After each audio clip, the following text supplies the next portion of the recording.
paz do Senhor Jesus, eu sou o pastor Domingos Marcelos, da Igreja Batista em Vital, Brasil, e nós estamos aqui de volta para a nossa 7ª aula do estudo do curso de discipulado, com base no livro Deus Não Tem Netos, do pastor Domingos Jardim, lá da Igreja de Marília, Batista em Marília.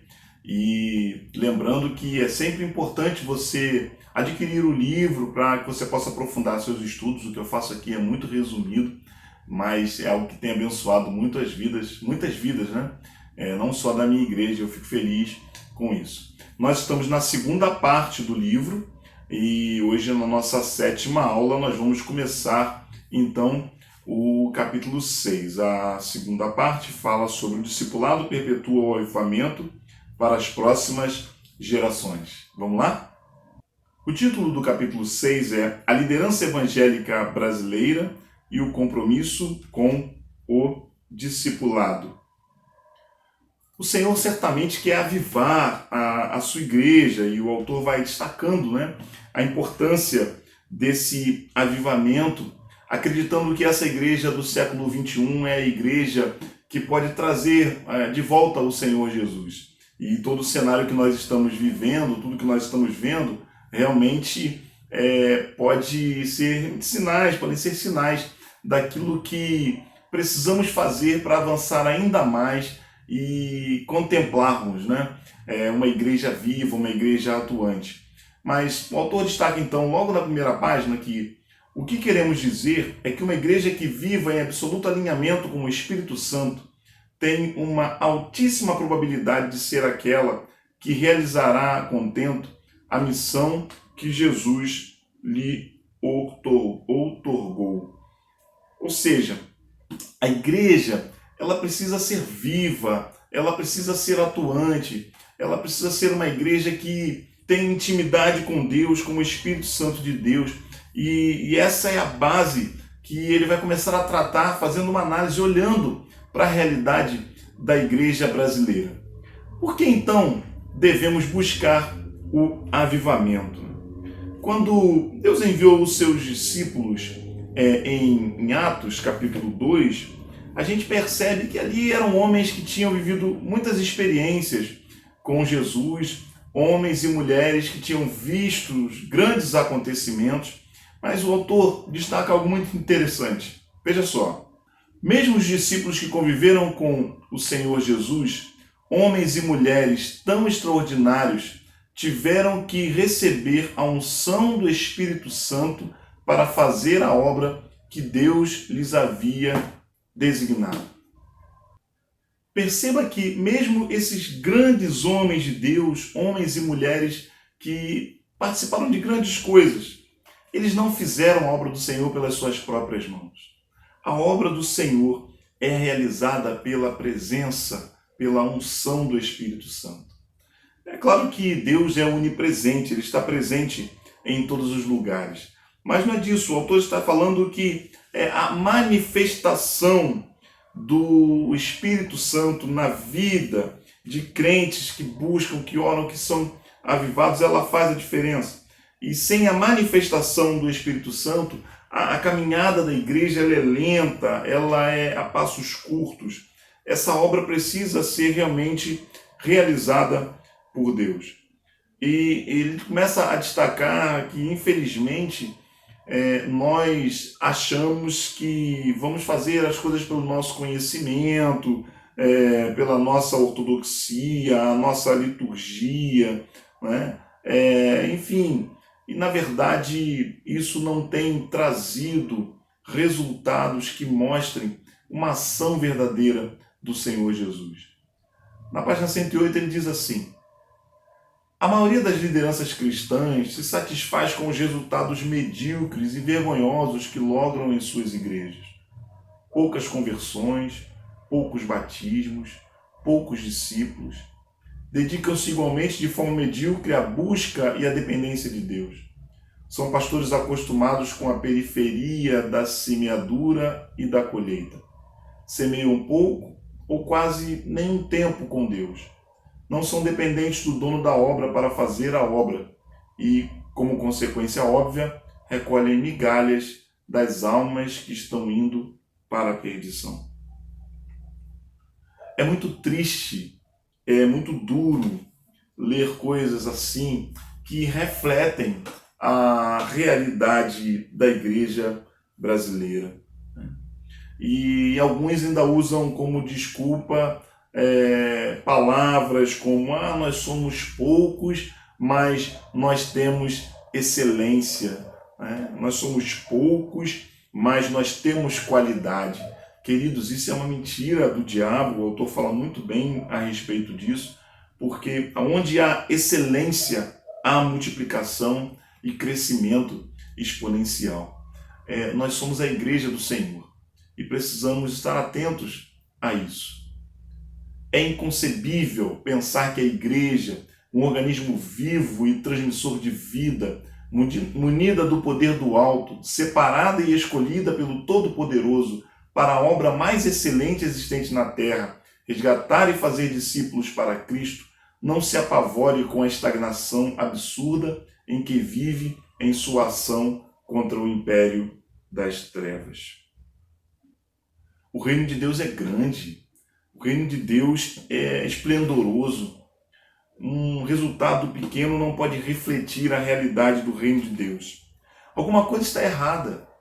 E nós precisamos perceber isso, investigar isso e procurar as mudanças que precisam ser realizadas e realizar essas mudanças. Nós não podemos ficar com atitudes que são carnais, achando que a igreja ela é apenas uma instituição. Somos experts em ser igreja sem a presença do dono da igreja.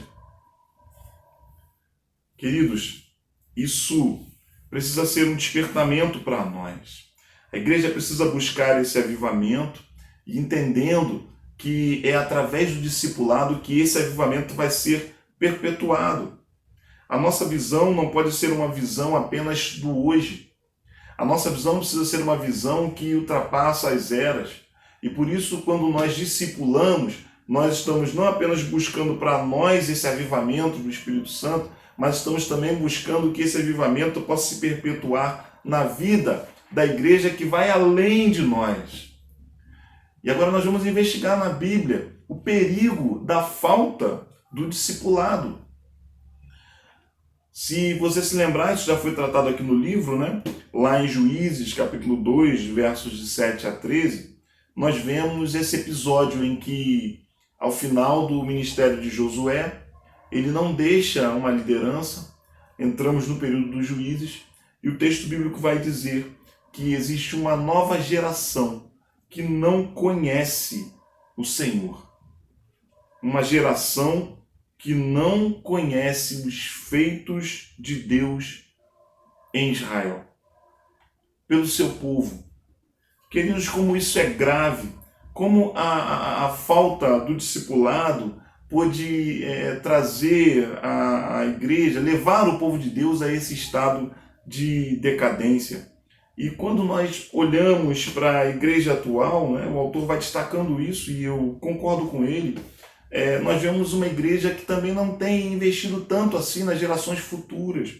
Uma igreja que não tem se atentado para esse exemplo de Juízes e percebido a importância de cuidar das gerações futuras, de tratar de que o evangelho seja realmente impregnado, seja vivido, seja experimentado, para que aqueles que vão sendo alcançados possam formar novas e novas gerações e a obra do Senhor avançar. E aí ele começa a destacar algo que é muito interessante olhando para a Bíblia, que é o seguinte: por que os avivamentos duram apenas uma geração? A única resposta plausível é que faltou discipulado. Não é falta de oração. Igrejas que oram, igrejas que buscam ao Senhor, nós vemos. Igrejas que sim, até estão experimentando um crescimento, fruto dessa ação do Espírito Santo. Mas e as próximas gerações? O autor destaca isso e isso realmente é algo que nós precisamos ter muita consciência. A igreja ela precisa estar atenta às consequências de não discipular os seus filhos, de não cuidar da próxima geração. quando a igreja não discipula, substitui o governo do Espírito Santo pelo governo dos homens. Você está atento a essa questão? Você tem percebido a gravidade de tudo isso?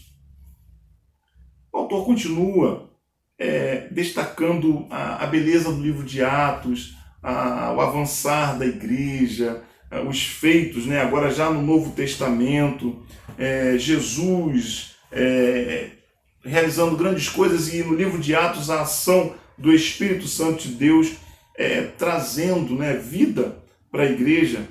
Mas quando a gente vai caminhando, né, pelo texto, nós começamos a ver algumas coisas que surgem também ali no Novo Testamento. Em todo tempo o autor vai fazendo esse paralelo entre o Novo e o Antigo Testamento, e ele fala então logo no início do livro de Lucas, né, no capítulo 3, versos de 1 a 4, sobre o sacerdócio, sobre a igreja, né, como está sendo administrada a igreja. E logo após começa a falar a respeito de João Batista, que vem como enviado de Deus, vem com o ministério para anunciar a vinda do Messias. E João Batista, que tinha todas as prerrogativas para estar ministrando no templo, ele não está lá. João Batista está ministrando a palavra de Deus no deserto. Por que será que João Batista precisa ir ao deserto para poder anunciar a palavra de Deus? E aí o autor destaca: o templo funcionava normalmente com os sacrifícios, os cultos, com seus rituais, mas Deus não estava lá. Quem quisesse ouvir a voz de Deus, muito provavelmente deveria deixar Jerusalém e ir para o deserto ouvir João Batista, porque a voz de João Batista era a voz de Deus. Precisamos ser críticos quanto a isso e pensar: será que os púlpitos das igrejas, agora mesmo que online, refletem a voz de Deus? Será que a palavra que tem sido ministrada não tem sido uma palavra de homens para homens, uma palavra que busque conforto apenas, que busque trazer fiéis, mas que não estão revelando aquilo que é a vontade de Deus para esse tempo? Isso é muito sério e é realmente constrangedor olhar para esse texto e ver essa realidade que João vivia e que talvez hoje também muitos púlpitos não estejam refletindo a voz de Deus. O autor continua fazendo uma abordagem muito interessante e falando sobre Jesus e o final da Bíblia, já em Apocalipse, capítulo 3, 20, onde essa mesma situação se repete. Olha só o que diz o texto. O Novo Testamento, a exemplo do Antigo, termina mostrando Jesus do lado de fora da igreja. A palavra ali em Apocalipse capítulo 3, sendo dirigida ao pastor da igreja de Laodiceia, mostra uma igreja que pensa que está bem, uma igreja que pensa que está com a sua administração, está tudo funcionando, que não precisa de nada, mas a palavra é dura ali, quando o texto diz que essa igreja, e em especial dirigida ao pastor, o líder da igreja, ela é miserável, digna de compaixão, pobre, cego e que está nu. Queridos, é forte ouvir isso e ver que, infelizmente, nós podemos estar vivendo ainda desta maneira. Podemos estar experimentando uma coletividade que parece louvar e adorar ao Senhor, mas que na verdade não está refletindo a verdadeira glória de Cristo. Ele faz um destaque muito importante aqui. Em primeira instância, o cristianismo não é coletivo. Na verdade, ele é primeiramente fruto de uma experiência pessoal, real e prática. Só depois passa a ser expresso em adoração e vivência coletivas ou comunitárias. Queridos, quantas vezes nós esperamos a mudança no grupo, né? Mas a verdade é que cristianismo é interior. Esse relacionamento com Deus, ele precisa acontecer na minha vida, na sua vida. E aí sim isso vai gerar uma transformação na igreja como um todo. Você não se questiona por que nós não vemos grandes realizações, grandes milagres? Por que não vemos a manifestação do poder de Deus como a palavra de Deus nos revela?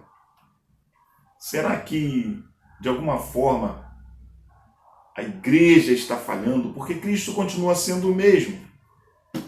Ele não mudou. A palavra de Deus não mudou. Nós precisamos investigar a nossa prática de busca do avivamento e a nossa prática de discipulado que vai perpetuar o avivamento. Vamos aos destaques do autor para fixar. Nesse capítulo, afirmamos que o discipulado perpetua o avivamento. Em que sentido pode fazê-lo? O Pentecoste de Atos 2, de 1 a 4, veio sobre os discípulos que estavam reunidos unânimes à espera desse evento. Sendo todos eles já servos fiéis de Jesus, por que tiveram que esperar a vinda do Espírito Santo sobre eles para seguirem com a missão que receberam de Cristo? Por que a igreja deve buscar incansavelmente o avivamento nos dias de hoje? Por que é errada a afirmação poucos, mas com qualidade? Qual a relação existente entre o que ocorreu na história relatada no livro de Juízes, explicitada na frase "E outra geração após ele levantou que não conhecia o Senhor, tampouco a obra que ele fizera a Israel", em Juízes 2:10, e o fato de Josué não ter formado um discípulo? O Antigo Testamento termina com João Batista tendo que ir pregar a palavra de Deus no deserto e não no templo. O Novo Testamento termina com Jesus dizendo à igreja que ele estava do lado de fora. As pessoas dessas duas situações estavam acostumadas a essa realidade. Como o discipulado pode ser um instrumento para que isso não se repita na igreja do século XXI? Chegamos ao final de mais uma aula e essa aula com certeza tem vários detalhes que nós precisamos não apenas refletir, mas mudar. Lembrando que a mudança começa em nós, para que a partir de nós, outros ao nosso redor também sejam transformados. Eu espero que você esteja estudando, eu espero que você esteja sendo abençoado e continue conosco. As próximas aulas ainda virão. Acesse os nossos canais, curta as nossas páginas e esteja aí junto conosco para mais um encontro. Que Deus te abençoe.